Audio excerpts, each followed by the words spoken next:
This channel does not promote any violent, harmful, or illegal activities. All content provided by this channel is meant for an education purpose only.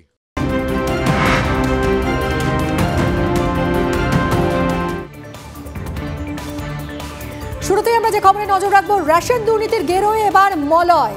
না, মলয় ঘটক নন, ইনি আঢ্য, মানে ইতিমধ্যেই জেলবন্দি শঙ্কর আঢ্যর ভাই মলয় আঢ্য। মলয় আঢ্যকে তলব করেছে ED. Sushovan আমাদের প্রতিনিধির কাছ থেকে আরো সবিস্তারে জানবো এই খবর। সুশোভন, মলয় আঢ্য শঙ্কর আঢ্যর ভাই, তাকে এবার ইডি তলব করেছে। এর আগে একাধিকবার তাকে তলব করা হয়েছিল। কি জানতে চাইছে ইডি? দেখো, এর আগে 3 বার তাকে তলব করা হয়েছিল, তিনি আসেননি। এটা 4র্থবার তাকে তলব করা হলো। আর আজকেই তাকে মূলত ডাকা হয়েছে।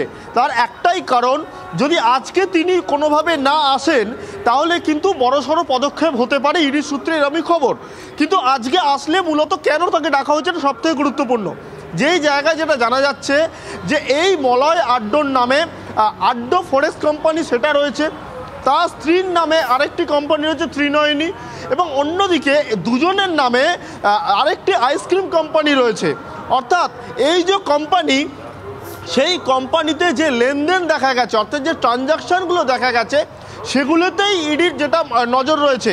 এবং ইডির তদন্তকারী আধিকারিকরা তারা মনে করছেন যে আইসক্রিম কোম্পানি বা আড্ড ফরেস্ট কোম্পানি বা ত্রিনয়নী প্রাইভেট লিমিটেড, এই যে কোম্পানিগুলো রয়েছে, এখানে প্রচুর টাকা আছে এবং টাকাগুলো কোনোভাবে বিদেশে চলে গেছে। অর্থাৎ এই টাকা কখন কারা কিভাবে দিল এবং কিসের বিনিময়ে বা কি জন্য এই টাকাগুলো হঠাৎ করে বিদেশে চলে গেল, অর্থাৎ এই যে মানি ট্রেল বা টাকার যে লেনদেন, এই বিষয়টাই জানার জন্য। এবং এইবার শঙ্কর আঢ্যর ভাই মলয় আঢ্য তিনি হাজিরা দেন কিনা, ইডির ডাকে সাড়া দেন কিনা, সেটাই এই মুহূর্তে দেখার। আমাদের নজর থাকবে। সুশোভন, সঙ্গে থাকো। পরে খবরে নজর রাখি। বাড়িতে গিয়ে জিজ্ঞাসাবাদ, তারপরও রেহাই মিলল না।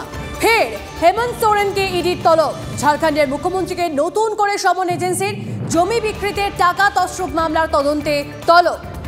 27 থেকে 31 জানুয়ারির মধ্যে সোরেনকে জিজ্ঞাসাবাদ করতে চায় ইডি। এই মামলাতেই আগে 5 বার তলব করা হয়েছিল হেমন্তকে। তলবে সাড়া না দেওয়ায় গত শনিবার হেমন্তের বাড়ি থেকে জিজ্ঞাসাবাদ করেন ইডি আধিকারিকরা।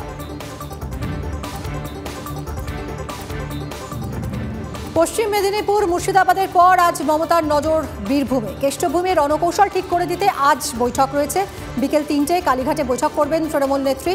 কেষ্টর জেলযাত্রার পর থেকেই জেলায় গোষ্ঠী কোন্দল তুঙ্গে, এবং এই মুহূর্তে কি বার্তা দেন তৃণমূল সুপ্রিমো, সেদিকেই নজর সকলে।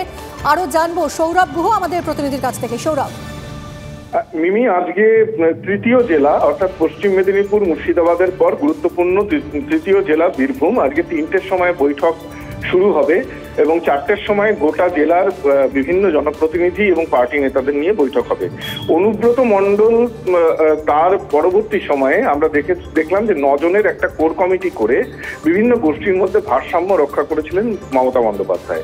এই কোর কমিটি তৈরি হওয়ার পর প্রথম আজকে কিন্তু কালীঘাটে তারা আসছেন মমতা বন্দ্যোপাধ্যায়, অভিষেক বন্দ্যোপাধ্যায়ের সঙ্গে বৈঠক করতে।